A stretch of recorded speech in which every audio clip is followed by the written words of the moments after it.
Alright guys, we're here at Vado Speedway, the World of Outlaws debut, and I believe 410 Sprint Car debut here. Brand new facility a year and a half ago, 2 years ago. Beautiful place. Royal Jones at Mesilla Valley Transportation did a great job building this place. It's chilly, it's windy, a little bit threat of rain. Hopefully everything plays out, everything dies out, and we have a great night of racing.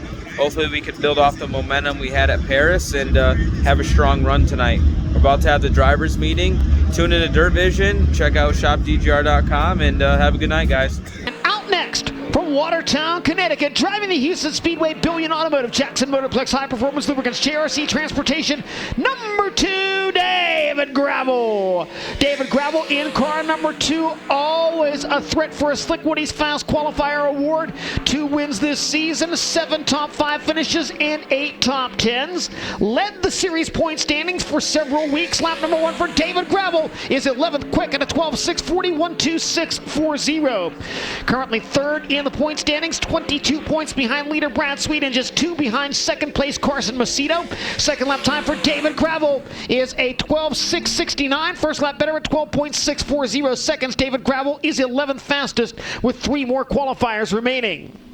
Third place finisher starts 7th in the feature this evening as we get set for competitive action at Vado with the World of Outlaws NOS Energy Drink Sprint Cars. Into turn 1, James McFadden grabbing the early race lead. Jacob Allen second. Craig Kinzer around the outside of Jason Sides for the 3rd position. David Gravel goes to the top of the speedway by Jason Sides. Coming after 3rd place, Craig Kinzer, but not enough room up top to make the pass, at least not out of turn 4. Gravel back to the high side again in 1 and 2. David Gravel started in the 5th position. He battles with Craig Kinzer for 3rd, cuts down to the inside of the speedway out of turn number 4. He will make the move. David Gravel now up to 3rd in car number 2.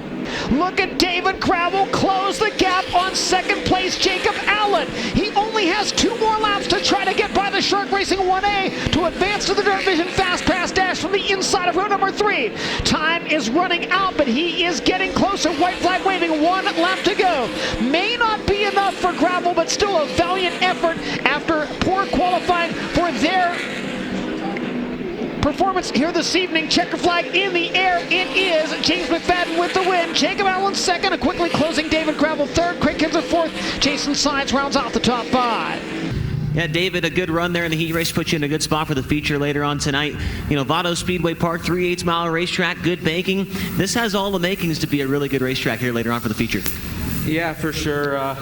It's cold, it's wet right now, and it's going to take a while to widen out, but we got work to do. We ran 3rd there, but we got a long way to go.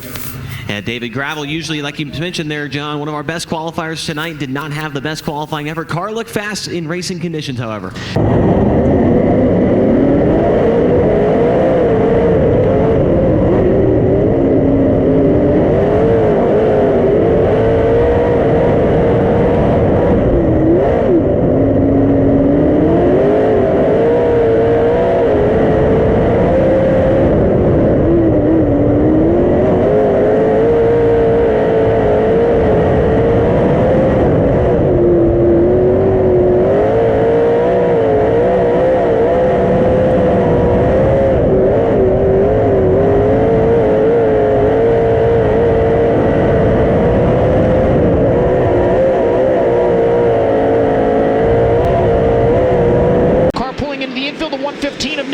We stay green. Track is still lightning fast. Lap times in the mid 12-second bracket at nearly 95 miles per hour for an average speed. Jacob Allen fighting back at Spencer Baston now as they race for the 5th spot into turn 3. Allen down to the low side of the speedway. Spencer Baston up on the cushion. And now David Gravel moving in on the Shark Racing 1A. Gravel moved to the inside in turn number 1. David Gravel now takes the 6th spot. Jacob Allen trying to come back at him as the leaders get closer to the back of the field, and Sheldon Hodgeshoe closes back in on the 49 of Brad Sweet. What these drivers want to see as we reach the 1/3 mark of this feature. 10 laps completed, 20 laps to go. Brad Sweet is led from the top of the green flag. David Gravel all over Spencer Baston now racing alongside the slower car of Noah Gass. Baston hangs onto the position with David Gravel still right there. Closing in on the 3Z of Brock Zierfoss and the 7S of Jason Sides, who battle for 14th right in front of him. This time by halfway home, 15.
Spencer Baston and David Gravel right behind them.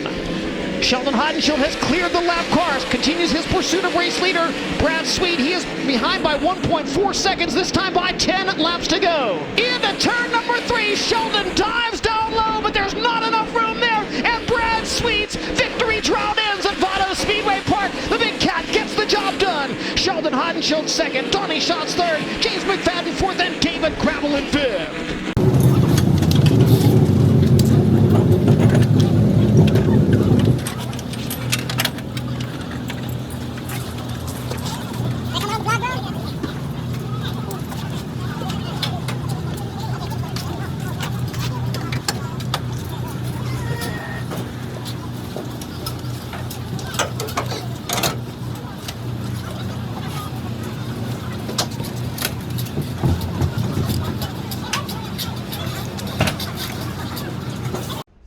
Alright guys, so it's the next morning after Vado. It started off not too hot. We qualified, I'm not sure exactly where we qualified, but we started 5th in our heat race. Let's see, 3, 6, 9, 12. We qualified 13th out of 22 cars.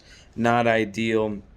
The air was very, very bad in the sense of the density altitude, so we weren't making much horsepower. We're in high elevation, but it was actually extremely cold, so a little bit confusing on that front. But qualified 13th, like I said. Started 5th in heat race number 1. Was able to battle and get to 3rd, which was huge to get us to start 7th in the A main. And then the A main, we obviously weren't in the dash. Started 7th, moved up to spot to 6th, and then we ended up getting to 5th at the end. Track was really fast around the top. With the cold temperatures, they had quite a bit of water on the racetrack, and I would say if we had a bunch of cars there, we would have widened it out a little bit more, and I think it would have raced really, really well. The facility is beautiful. Mother Nature did not play nice with the cold temperatures and extremely windy conditions, but we made the best of it. Went through the night unscathed, got a top 5, and move on to the next one. So appreciate all the love there. We had a lot of fans. Merchandise trailer was really busy, and I got my first chocolate milk in a while from a fan. It is a local dairy called Sarah Farms, and it's low-fat chocolate milk. Typically, I like the whole milk, if you guys understand, but this is in El Paso, Texas. I tried it last night. I give it a 6.8. It's kind of like light, not thick and creamy like I usually like, but I believe the whole milk would have been like that. But thank you for the fan that brought that by for me. If anybody comes to races coming up, you got something local that you guys want me to try out, I will. So appreciate the video, guys. Hopefully you appreciate it. This would be a fairly short video. We got the A main and some highlights probably in that heat race, but thanks for the love. Please tell your friends about this, guys. Ring the bell for notifications. Give this video a thumbs up. Subscribe to the channel. Tell your friends. ShopDGR.com. Love you guys. We got Lawton Friday, Devil's Bowl Saturday, and then I'm going to go to Nashville and visit Jill. Thank you guys very much. Peace out.